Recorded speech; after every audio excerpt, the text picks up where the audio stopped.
Tafiditra ao anatin'ny fankalazan'ny fahitalavitra matv ny faharoapolo taona ny Jorony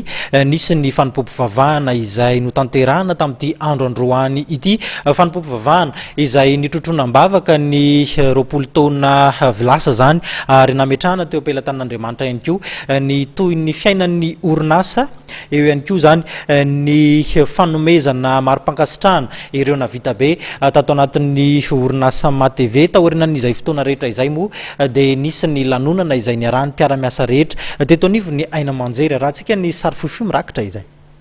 Atahozy dia omeko voninahitra zao dia fanomezana voninahitra n'Andriamanitra izay ataontsika.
Enary tompoko lasy tompoko vavy ny sariny ihany koa no entina anakatonana ny pejin'ny fampalalam-baovao tamin'ity takarivan'ny asabotsy ity aza tiny tafiditra ao anatin'ny fankalazan'ny matv ny fahita ny faharoapolo taona ny Jorony dia efa misy moa ny lalao izay nikarakaraina ho andreo mitovy taona amin'ny fahita lavitra zany ka aza diny mandray anjara ao anatin' izay lalao izay isorana fena anao tompoko lasy tompoko vavy tsy nasaraka tamin'ny fahita lavitra matv tao anatin'izay fotoanan'ny fampalalam-baovao zay mbola mitoy ihany koa ny toy ny fandaharana amin'izao fotoana izao eto amin'ny fahita lavitra matv hatrany isorana fena anao nanaraka izany hatramin'ny farany veloma tompoko.